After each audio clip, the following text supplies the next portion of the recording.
My name's Aaron Ralston. Whoever finds this, please make an attempt to get it to them. Be sure of it. I would appreciate it.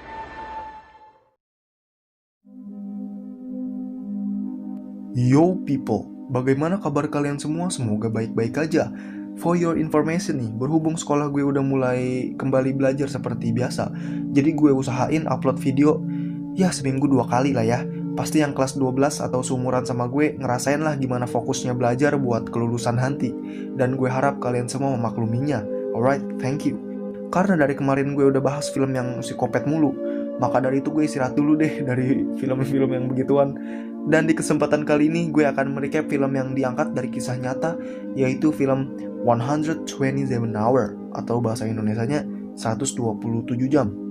Film ini menceritakan seorang pendaki yang bernama Aaron Ralston, yang di film ini diperankan oleh James Franco. Aaron Ralston adalah seorang pendaki yang tangan kanannya terjepit oleh batu besar di tempat yang bernama Blue John Canyon. Ya begitulah garis besar dari film ini.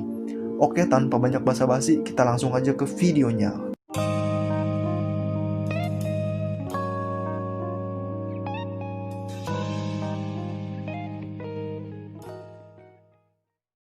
Film dimulai dengan langsung memperlihatkan Aaron yang sedang mempersiapkan peralatannya untuk siap-siap pergi ke Blue John Canyon.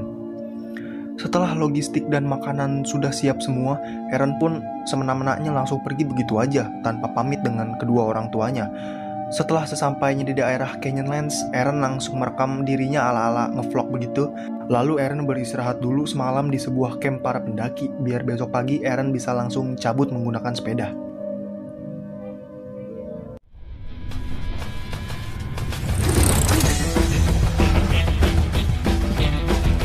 Hari Sabtu, yang which is hari pertama Aaron melakukan trip ini. Aaron pun langsung melakukan perjalanannya ke arah Blue John Canyon menggunakan sepeda gunungnya. Dengan hati yang sangat excited dan juga gembira, Aaron pun langsung jumping dan ngebut sambil mendokumentasikan dirinya. Singkat cerita, Aaron yang sedikit lagi sampai ke Blue John Canyon, dia memutuskan untuk jalan kaki aja dan mengikat sepedanya di pohon. Saat di perjalanan, Aaron bertemu sama dua cewek yang tidak tahu arah tujuan. Kedua cewek ini bernama Christy dan Megan. Christy dan Megan ingin pergi ke tempat yang bernama The Dome. Aaron yang udah tahu seluk-beluk daerah itu, ya udah pro lah gitu si Aaron di daerah itu. Dia langsung memberitahu jalan yang cepat menuju The Dome. Lalu Aaron mengajak dua cewek ini ke tempat yang sangat anti mainstream. Pokoknya keren banget tempatnya. Tempat itu kayak kolam kecil yang berada di bawah tebing dan airnya bening parah. Setelah selesai happy-happy, setelah selesai berenang, Aaron berpamitan karena tujuan mereka berbeda. Dan mungkin si cewek ini menganggap si Aaron orangnya asik. Mereka mengundang Aaron untuk pergi ke pestanya besok malam. Dan Aaron berjanji akan datang ke pesta itu. Setelah berpamitan, Aaron langsung melanjutkan perjalanannya ke Blue John Canyon. Dengan skill pendakiannya, Aaron memasuki celah-celah yang ada di bukit-bukit itu. Dan tanpa sengaja, Aaron terjatuh karena batu yang diinjak tidak kuat menahan topangannya dan menjepit tangan kanan si Aaron.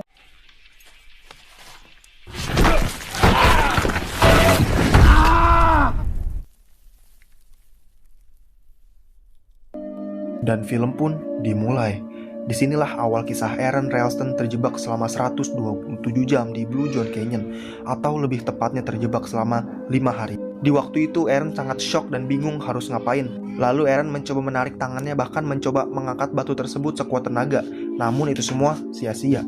Lalu Aaron teriak meminta bantuan kepada Christy dan Megan, karena mungkin Aaron menganggap mereka berdua belum terlalu jauh dari tempat dia berada. Christy! Megan!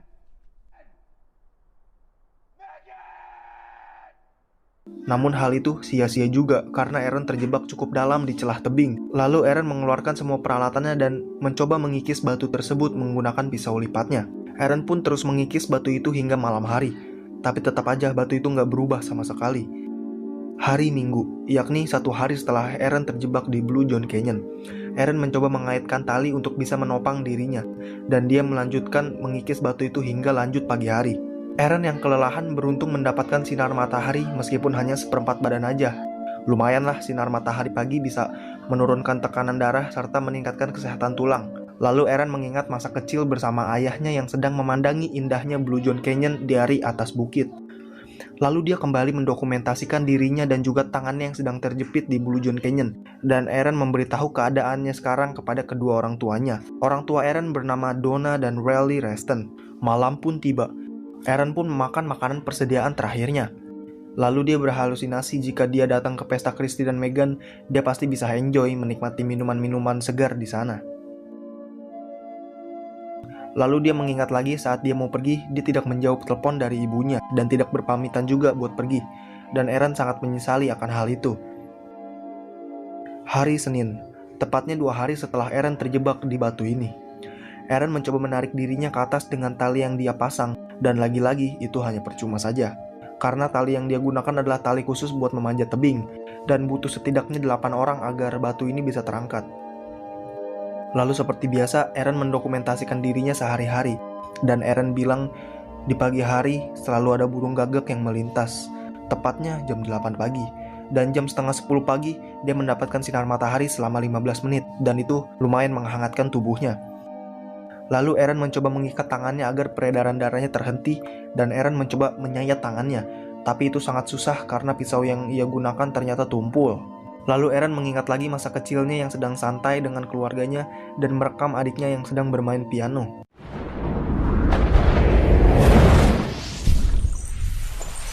Saat Aaron tidur, tiba-tiba hujan deras datang dan membuat air masuk ke bawah. Dan lama-lama air itu menggenang dan membuat Aaron tenggelam. Tapi dengan kesempatan ini, Aaron mencoba menarik paksa tangannya dan thanks God dia berhasil keluar dari batu itu. Lalu dengan cepat Aaron langsung ke mobil dan menuju ke rumah pacarnya yang bernama Jessica.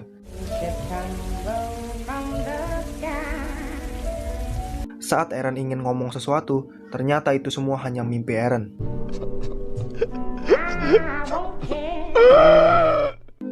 Hari Selasa, sudah 3 hari Aaron terjepit di batu ini tanpa makan dan minum. Dan di hari itu dia mencoba menghibur dirinya sendiri dengan candaannya, agar dia tuh gak stres gitu. Lalu Aaron bilang kalau dia tuh sayang banget sama kedua orang tuanya, dan janji bakal bilang kalau mau pergi kemanapun. Karena si Aaron ini kehausan parah, Aaron langsung meminum sisa-sisa air terakhirnya yang tinggal sedikit banget itu di botol. Dan Aaron mengalami palpitasi. Palpitasi apaan bang? Saat gue ngecek di Google, palpitasi adalah detak jantung yang meningkat dan tidak teratur disebabkan oleh tekanan darah yang meningkat karena tubuh kekurangan cairan.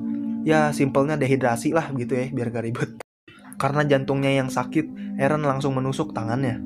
Disinilah Aaron mulai mencoba untuk memotong tangannya sendiri. Hari Rabu, yakni 4 hari setelah Aaron terjepit. Aaron yang dehidrasi parah karena airnya udah habis semua, dia memutuskan buat minum air kencingnya sendiri. Lalu Aaron yang kelaparan juga mencoba buat makan spermanya sendiri dengan cara cokil dan Christy menjadi bahannya. Tapi karena imannya kuat, Aaron kagak jadi buat cokil. Lalu Aaron mengukir namanya di tembok jika sewaktu-waktu Aaron nggak bisa selamat dari sini. Pagi harinya, Aaron yang udah lemes parah melihat bayangan orang-orang yang dia sayangi, serta melihat adiknya yang udah besar. Dan Aaron meminta maaf kepada adiknya karena tidak bisa datang ke pernikahannya. Lalu tiba-tiba datang segerombolan kebo yang melintas di atas Aaron, dan itu membuat pasir jatuh ke bawah dan Aaron pun pingsan. Saat terbangun dari pingsannya, Aaron melihat dirinya saat masih kecil dan dirinya yang udah besar.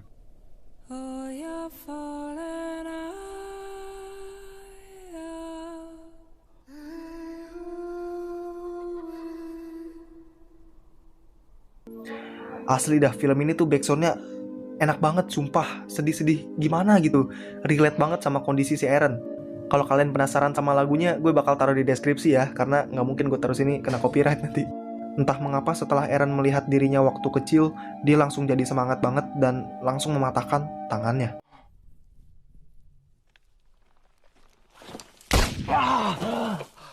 Dengan usaha yang sangat keras, Aaron langsung memotong tangannya. Tapi itu semua sangatlah menyakitkan dan juga susah, apalagi saat Aaron harus memotong urat nadinya.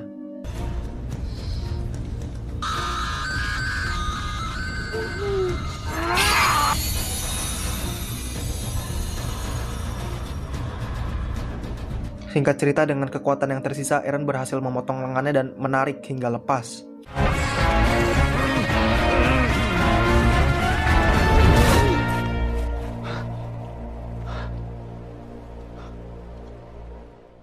Dan singkat cerita, Eren berhasil keluar dari celah tebing itu.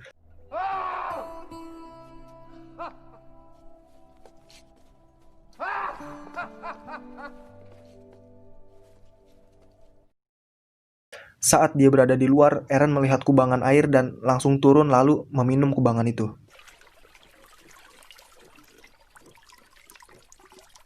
Namun Eren harus melanjutkan perjalanannya untuk bisa keluar dari Canyonlands. Beruntung Eren bertemu dengan satu keluarga dan meminta bantuan.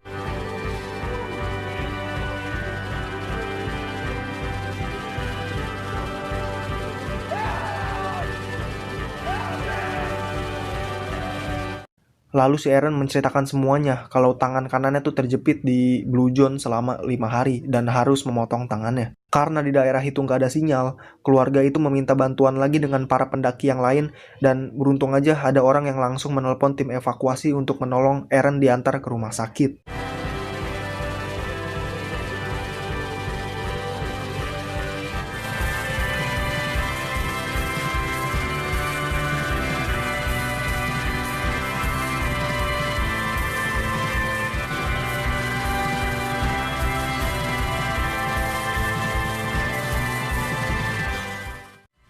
Lalu kita diperlihatkan Eren yang sudah selamat dan juga diperlihatkan Eren yang asli yang sudah mempunyai anak bernama Leo.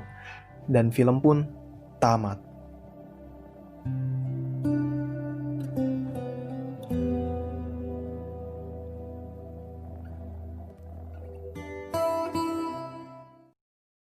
Wah, gokil sih ini film. Asli nih recommended banget buat kalian pecinta film-film survival. Wajib nonton ini. Musiknya enak, alur ceritanya jelas. Pokoknya 10/10 dah buat nih film. 127 Hour, good job. Pemerannya juga mantep banget. James Franco, aktor favorit gue juga.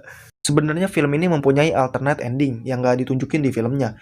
Jadi Eren berhasil dibawa ke rumah sakit dan mengobrol dengan ibunya. Tapi nggak gue tunjukin ya di video ini.